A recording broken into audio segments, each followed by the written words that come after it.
సంక్రాంతి పండుగ అంటే ఆంధ్రలో ఫేమస్. మరి ఈ పండుగ షాపింగ్ కి ఎస్ఆర్ షాపింగ్ మాల్ ఫేమస్. నమస్తే, నేను Keshav. Welcome to Suman TV. Andhra Pradesh CM Chandrababu Naidu భద్రత పైన మరొకసారి సందేహాలు ఏర్పడుతున్నాయా? అలానే భద్రతను మరింత పటిష్టం చేయాల్సినటువంటి సందర్భం కూడా వచ్చిందా? పదే పదే జనక్షేత్రంలోకి వెళ్తున్నటువంటి సీఎం భద్రత విషయంలో మార్పులు చేర్పుల పైన ఫోకస్ పెట్టారు. స్పెషల్ గ్రూప్ కమాండోల్ని ఇందులో ఇన్వాల్వ్ చేశారు. ఇప్పటికే Z+ కేటగిరీ భద్రత ఉన్నప్పటికీ ఎందుకు చంద్రబాబు నాయుడుకి సంబంధించిన సెక్యూరిటీ విషయంలో మార్పులు చేర్పులు చేస్తున్నారు? ఈ అంశాన్ని విశ్లేషించేటువంటి ప్రయత్నం చేద్దాం. మనతో పాటు టీడీపీ నాయకులు, అలానే తెలుగుదేశం పార్టీ వాణిజ్య విభాగం వైస్ ప్రెసిడెంట్ కిరణ్ గారు ఉన్నారు. కిరణ్ గారు నమస్కారం. నమస్తే అండి. సీఎం సెక్యూరిటీ విషయంలో అంటే ఆయన ముఖ్యమంత్రి అయిన తర్వాత పదే పదే చెబుతున్న మాట ఏంటంటే, పరదాలు లేని ముఖ్యమంత్రి, ఎక్కడికైనా నేను జనంలోకి వచ్చేస్తానని చెప్పని అంటున్నారు. ఇప్పుడు సడన్గా సెక్యూరిటీలో మార్పులు చేర్పులు, ఆల్రెడీ Z+ కేటగిరీ ఉంది, అయినా కానీ మార్పులు చేర్పులు తప్పవు. అలానే ఆయన వెళ్ళేటువంటి రూట్ పర్యవేక్షణ కూడా డ్రోన్ సహకారంతో చేయాలి అనేటువంటి ఎందుకు ఇంత సీరియస్ డెసిషన్స్ తీసుకోవడానికి కారణం ఏంటి? ఏమన్నా?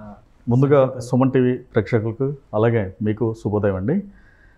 ముఖ్యంగా ఈరోజు ఆంధ్రప్రదేశ్ సీఎం చంద్రబాబు నాయుడు గారు సెక్యూరిటీ విషయంలో అడిషనల్ సెక్యూరిటీని ఎందుకు పెంచాల్సి వచ్చిందంటే, ఈయన అధికారం వచ్చిన తర్వాత ప్రజల్లోకి విస్తృతంగా, అంటే గతంలో చూస్తే మీరు 99లో కానివ్వండి, 2004లో కానివ్వండి, జన్మభూమి పథకాలని తీసుకెళ్ళడం కానీ, ప్రజల వద్ద పాలన కానీ, శ్రమదానం కానీ, అలా విస్తృతంగా, అంటే ముందు ఎక్కడికి వెళ్తున్నారో కూడా చెప్పకుండా జిల్లాల పర్యటన చేసినప్పుడు ఆకస్మికంగా తనిఖీలు చేయటం ఆయనకు మొదటి నుండి అలవాటు అండి. ఎందుకంటే ఆయన పని రాక్షసుడు. ఓకే, నెక్స్ట్ గత సీఎం జగన్మోహన్ రెడ్డి ప్రజల్లోకి వెళ్ళాలంటే పరదాలు కట్టుకుని, లేదు అంటే చెట్లు నరికిచ్చేసి, లేదు అంటే ఆ రోజు 144 సెక్షన్ పెట్టి, అంటే షాపులు మూసేసి, అలా జగన్మోహన్ రెడ్డి 2019 నుండి 24 వరకు కాలయాపన చేశాడు. ఇప్పుడు ప్రస్తుత సీఎం చంద్రబాబు నాయుడు గారు ప్రజల్లో, అంటే జగన్మోహన్ రెడ్డి చేసిన దుశ్చర్యలు, ఇలాంటి దురాఘాతాలని ఇవన్నీ ప్రజలకు తెలిసే చంద్రబాబు నాయుడు గారికి అవకాశం ఇచ్చారు. గత 6 నెలల కాలంలో రాష్ట్రం ఈ రోజున అభివృద్ధి పదంలో ముందుకు దూసుకువెళ్ళటానికి చాలా చాలా ముందడుగులు వేస్తుంది. అలానే చంద్రబాబు నాయుడు గారు అనే వ్యక్తి ఈరోజు దేశంలోనే అత్యంత శక్తివంతమైన నాయకుడు. ఓకే, ఇక సెక్యూరిటీ విషయానికి వస్తే చంద్రబాబు నాయుడు గారి మీదే కాదండి, ఇటు అత్యంత ప్రజాదరణ కలిగిన యువ నాయకులు పవన్ కళ్యాణ్ గారు కానీ, లోకేష్ గారు కానీ కూడా వాళ్ళు సెక్యూరిటీ మీద ఫోకస్ పెట్టాల్సిన ఆవశ్యకత ఉందండి. రీజన్ అంటే ఇప్పుడు గత 6-7 నెలల కాలంలో వైసీపీ వాళ్ళు ఓడిపోయిన తర్వాత వాళ్ళకి కంటి మీద కునుకు లేకుండా ఉంది. ఎందుకంటే అత్యంత ప్రజాదరణతో కూటమి ప్రభుత్వాన్ని గెలిపించటం, నెక్స్ట్ 2029లో వాళ్ళ పరిస్థితి ఏంటి, వాళ్ళ మానసిక స్థితి ఏంటి అనేది తెలియజేస్తుంది. జగన్మోహన్ రెడ్డి ఇప్పటికీ అసెంబ్లీకి రాకుండా, ప్రజల్లోకి రాకుండా, ఈ రోజున ఒక ప్రతిపక్ష హోదా కూడా లేకుండా, దానికి కూటమి ప్రభుత్వం మీద ప్రతిపక్ష హోదా ఇవ్వలేదంటే, ప్రతిపక్ష హోదా కూటమి ప్రభుత్వం ఇవ్వకపోవటం కాదండి, ప్రజలు ఇవ్వాల. అక్కడ మినిమం బేసిక్స్ తెలియకుండా ఒక వ్యక్తి 5 సంవత్సరాలు సీఎంగా పనిచేశాడంటే అది రాష్ట్ర ప్రజల దురదృష్టం. కానీ ఒక విషయం, అంటే ఇప్పుడు సీఎం గారు బయటకు వెళ్ళేటువంటి క్రమంలో సెక్యూరిటీ లూప్ హోల్స్ ఏమైనా కనిపించినాయా? అంటే గతంతో డెఫినెట్గా సార్, ఎందుకంటే ఆంధ్రప్రదేశ్లో గతంలో నక్సల్స్ మూవ్మెంట్ లాంటివి కొద్దిగా ఎఫెక్ట్స్ ఉండే, ఇప్పుడు చాలా వరకు సద్దుమణిగిందని. నక్సల్స్ తగ్గిపోయారండి ఆంధ్రప్రదేశ్ కానీ, తెలంగాణ కానీ, కొన్ని చోట్ల ఛత్తీస్గఢ్, ఒరిస్సా అలాంటి చోట్ల ఉన్నారు. కాకపోతే ఇక్కడ మావోయిస్టులను అడ్డం పెట్టుకుని, నక్సల్స్ పేరు చెప్పి అడ్డం పెట్టుకుని ఆకాశరామన్న ఉత్తరాలు రాసి చంద్రబాబు నాయుడు గారిని బెదిరించడానికి ఒక ప్రయత్నం కావచ్చు. 2, వీళ్ళు ప్రజల్లో విస్తృతంగా తిరుగుతున్నారు. ఎవరు? చంద్రబాబు నాయుడు గారు కానివ్వండి, పవన్ కళ్యాణ్ గారు కానివ్వండి, లోకేష్ గారు కానివ్వండి, ప్రజల్లో విస్తృతంగా తిరుగుతున్నారు.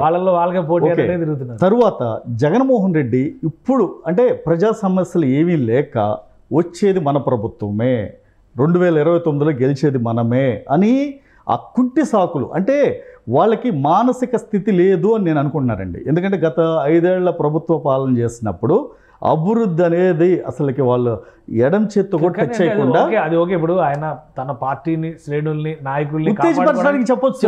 అంటే చంద్రబాబు నాయుడు గారు భద్రత పైన నీళ్లు నీడలు ఉన్నాయనేటువంటి సంకేతాలు ఏమైనా వచ్చినాయి? డెఫినెట్గా సార్, ఎందుకంటే ఈ వైసీపీ మూర్ఖులు, వైసీపీ మోకలు, ఎందుకంటే గతంలో చేసిన అఘాయిత్యాలు చూస్తే రేపొద్దున వాళ్ళు దేనికైనా తెగబడతారండి. అందులో చంద్రబాబు నాయుడు గారు ఈ పెన్షన్ల పండుగ గురించి కానీ, పెన్షన్లు ఇచ్చే రోజు ముందు రోజు కానీ పేదవారిని కలవటం, ఆకస్మికంగా జనాల్లోకి వెళ్ళటం కూడా ఒక రకంగా డేంజర్ బెల్స్ మోగుతున్నాయి. ఎందుకంటే నేను ఆంధ్రప్రదేశ్ డీజీపీ గారికి కానివ్వండి, చంద్రబాబు నాయుడు గారికి, లోకేష్ గారికి, పవన్ కళ్యాణ్ గారికి విన్నవించేది ఒకటి ఏంటంటే, మీరు ప్రజల్లోకి వెళ్ళే ముందు క్షుణ్ణంగా తనిఖీలు చేసిన తర్వాత మాత్రమే వెళ్ళాలి. ఎందుకు అంటే అక్కడ ఉన్నది వైసీపీ మూర్ఖులు, వైసీపీ మోకలు, రాక్షస క్రీడ తెలిసిన నాయకులు. ఎందుకంటే జగన్మోహన్ రెడ్డి ఒక రాక్షస క్రీడను ఆడటానికి ముందుండే వ్యక్తి అండి. అలాంటిది ఆయన వెనకాల ఉండి నడిచేవాళ్ళు నాయకులు ఎలా నడుస్తారు? అలా గవర్నమెంట్ తెలుగుదేశం కూటమి ప్రభుత్వం చేతిలో ఉంది. చంద్రబాబు నాయుడు గారి భద్రతకు సంబంధించి జెడ్+ కేటగిరీ ఆల్రెడీ ఉంది, ప్లస్ లోకల్ పోలీస్ సిస్టమ్ ఉంటుంది. ఇన్ని ఉండగా మళ్ళీ ఇప్పుడు ఎస్ఎస్జి కమాండ్. ఇప్పుడు అలా అనుకుంటే మాజీ ప్రధాని రాజీవ్ గాంధీ గారు మరి ఆ రోజున ప్రధానమంత్రి హోదాలో స్పెషల్ కమాండోస్ ఉన్నారు. ఆ రోజు జెడ్+ ఉంది ప్రధానమంత్రి హోదాలో. జరగాల్సిన నష్టం జరిగింది కదా. ఆయన చనిపోయినప్పటికీ ప్రధానమంత్రి కాదు, ఆయన విపక్ష నాయకుడు. పోనీ ఇప్పుడు ఇందిరాగాంధీ అంటే మీరు ఇప్పుడు అలా అంటే ఒక్కటండి, ఈ వైసీపీ మోకలు దేనికైనా తెగబడతారు అనటానికి నిదర్శనం ఏంటంటే, వివేకానంద మర్డర్ కేసులో మీరు చూస్తే ఒక్కొక్కటి, నిన్న వైసీపీ జగన్మోహన్ రెడ్డి కుటుంబ సభ్యుడు వైఎస్ అభిషేక్ రెడ్డి ఆకస్మిక మరణం. ఏంటండి అది? అంటే హెల్త్ అదేనండి. వీళ్ళు అవసరమైతే ఫుడ్ పాయిజన్ అయినా చేయగలరు, లేదంటే కెమికల్ రియాక్షన్ చేయగలరు, లేదంటే పాయిజన్ బాడీకి ఎక్కించగలరు. చంద్రబాబు నాయుడు గారు జైల్లో ఉండగానే ఆయన్ని అంతం చేయాలని కూడా ఆలోచించిన వ్యక్తులు ఇలాంటి వాళ్ళు. ఇప్పుడు గతంలో చంద్రబాబు నాయుడు గారు సమాచారం ఏమైనా ఉందా దీనికి సంబంధించి? ఎందుకు ప్రభుత్వం ఇప్పుడు ఎస్ఎస్జి కమాండోస్ ఇన్వాల్వ్ చేయడం వల్ల? డెఫినెట్ గా సార్, ఇప్పుడు చంద్రబాబు నాయుడు గారు తీసుకునే నిర్ణయం లేదా సెక్యూరిటీ విషయంలో ఇంటెలిజెన్స్ సమాచారం ఉండబట్టే స్పెషల్ ఫోర్స్ ని ఈ రోజు రంగంలో దించారండి. ఎందుకంటే ఇంటెలిజెన్స్ సమాచారం స్పెషల్ ఫోర్స్ యాక్టివిటీ అండి. స్పెషల్ ఫోర్స్ అంటే ఇప్పుడు అదనపు భద్రత అండి. ఇప్పుడు ఉన్న జెడ్+ కి ఎస్ఎస్జీలు వచ్చి, స్పెషల్ సెక్యూరిటీ గార్డ్స్ వచ్చి అదనపు భద్రత, వాళ్ళకి స్పెషల్ ట్రైనింగ్. ఇప్పుడు పోలీస్ డాగ్స్ ఉంటాయండి, అవి కొంతవరకే పరిమితం అవుతాయి.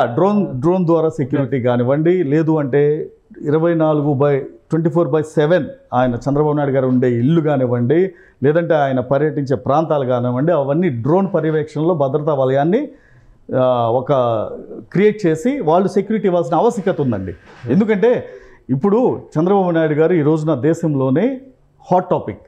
ఎందుకంటే ఆంధ్రప్రదేశ్ నూతన ముఖ్యమంత్రి అయిన తర్వాత ఆంధ్రప్రదేశ్కి వచ్చే పథకాలు కానివ్వండి, ఆయన బడ్జెట్ కానివ్వండి, లేదంటే నిధులు కానివ్వండి, ఇవన్నీ ఇప్పుడు వేరే రాష్ట్రాలకి వచ్చేటప్పటికి ఏమి ఇబ్బంది లేకపోవచ్చు. ఇక్కడికి వచ్చేటప్పటికి వైసీపీ నాయకులు కానీ, వైసీపీ నేతలు కానీ భయం ఉందంటారు. భయం అంటే వాళ్ళు అభివృద్ధి చేయలేరండి. అభివృద్ధిని ఆటంకం చేయాలంటే వాళ్ళు నెంబర్ 1.